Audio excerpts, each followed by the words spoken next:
Hi, my name's Annie Burnell. I'm a musician based in Paris, and you're watching France 24. Though my doubts are falling out, I know for sure that I do, that I want it even more. You did wake me, shake me from this dream I was running from.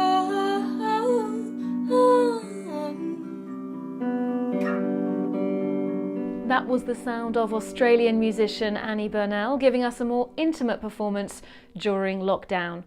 As you can see, we're bringing you culture in confinement here, broadcasting from home and not in the studio.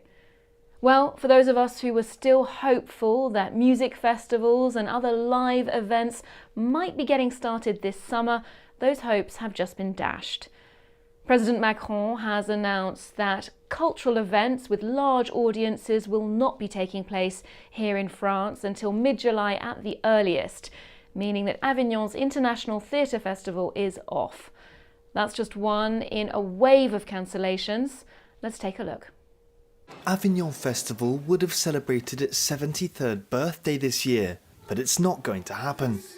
Each summer, 3,000 to 4,000 artists perform in the venue's streets and the squares of the old city for some 120,000 visitors. This July, however, the medieval Palais de Pape will be empty. Pour la ville, ce sera un impact terrible, puisque la ville a un retour économique de 100 millions.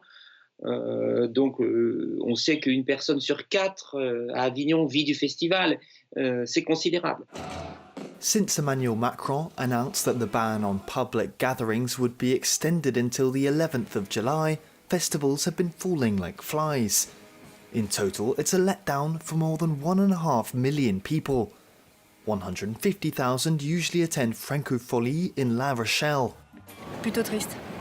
Triste? Triste, très triste. Mais ça sera reporté l'année d'après. Oui, mais je veux y aller cette année, moi. C'est un festival qui regroupe plein de types de musique différents, que ce soit du rap, de la pop. Donc beaucoup de déceptions. Bah ouais, beaucoup de déceptions évidemment. Some small festivals could have trouble recovering, and the performers themselves will suffer as well. Les festivals représentent près de 50% des revenus de certains types d'artistes. C'est aussi l'occasion, ces festivals, de montrer leurs nouvelles créations et d'enclencher des logiques d'achat de spectacles pour tout le reste de l'année. Many events are still hanging in the balance, like Vieille Charrue, which is supposed to start on the 16th of July, as well as everything planned for August. As for Cannes Film Festival, organisers wanted to postpone it to June, which is no longer possible. They're now exploring other ways to make it work, even if it means sacrificing the sequins and the red carpet.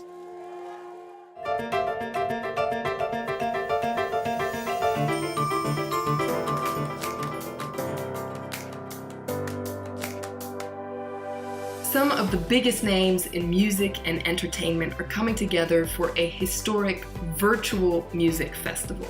It's the American superstar Lady Gaga who's curating this unprecedented feat that's been called One World Together at Home. Now, it's organized by the World Health Organization and the advocacy group Global Citizen, and it will be broadcast across the world on April 18th. The 2-hour special will be hosted by familiar faces on the late night TV scene who usually compete with each other for ratings. So Jimmy Fallon, Jimmy Kimmel, and Stephen Colbert. The impressive music lineup includes Paul McCartney, Elton John, Billie Eilish, Stevie Wonder, John Legend, Chris Martin, Alanis Morissette, and Andrea Bocelli, to name a few, who will essentially be playing for you from their living rooms. Now, Lady Gaga insists that the aim of the festival is to celebrate healthcare workers and those on the front line of the coronavirus crisis. For those who are ER doctors as well as nurses who are sleeping in cars to make sure that they don't infect their families or their patients. What you are doing is putting yourselves in harm's way to help the world, and we all salute you. I would like to also let you know that this broadcast special is not actually a fundraiser. We all wanted to raise the money before we went on air. So when we do air live on April 18th, put your wallets away, put your credit cards away, anything away that you need to, and sit back and enjoy the show that you all very much deserve. Lady Gaga says this isn't a fundraiser, but a moment for the world to come together. In fact, the American superstar announced that she and Global Citizen have already raised $35 million to help the World Health Organization in the global fight to end COVID-19. This thanks in part to donations from big corporations.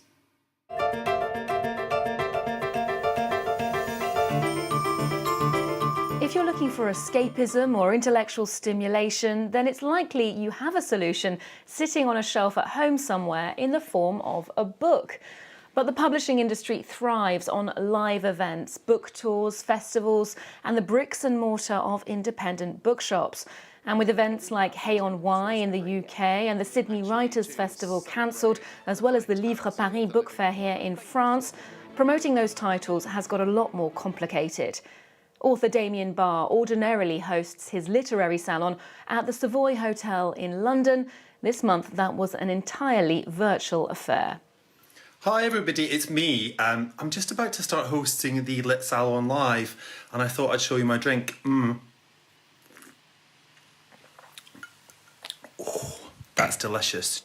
He invited writers to launch their new books from home, and the digital meetup was broadcast on Facebook Live. On Instagram, actress and producer Reese Witherspoon has a very popular book club with readings from some very high-profile participants. Hi everyone, I'm Nick Hornby. I'm isolated here in London, writing. I've been isolated since about 1991, so this isn't such a big deal for me. Meanwhile, sales of audiobooks are soaring, with some authors choosing to bypass print entirely. And parents reading to their children at home can now delegate that task to a country music icon. Dolly Parton has stepped up, posting bedtime stories online. That's part of her Imagination Library project, where you get classic children's literature with her inimitable southern twang. Santact. Are you ready to read this special book? Well, here I go. Chug, chug, chug, puff, puff, puff, ding dong, the little train rumbled over the tracks. She was a happy little train, for she had such a jolly load to carry.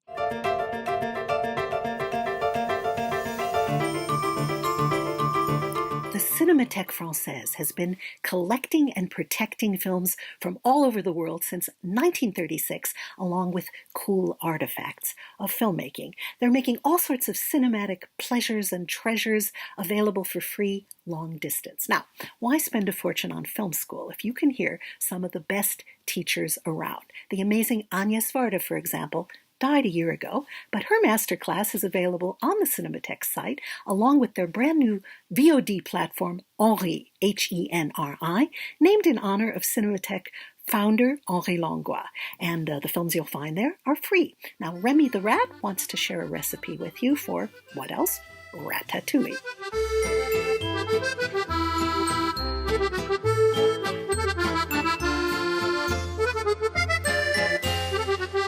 The Césars Academy, for 45 years, the French equivalent or variation on Hollywood's Academy of Motion Picture Arts and Sciences, not only gives out trophies every year to the best French films, they are also the people behind what is almost certainly the most generous program on earth for makers of short films, Les Nuits en Or, or Golden Nights. The over 30 participants have each won their country's equivalent of a short film César. So, after the pandemic is over, all you have to do is make your country's best short film, and you may win a free trip to Paris. Please seek out, among past winners, a film from Australia called Lost and Found. It is a breathless and touching yarn. See what I mean?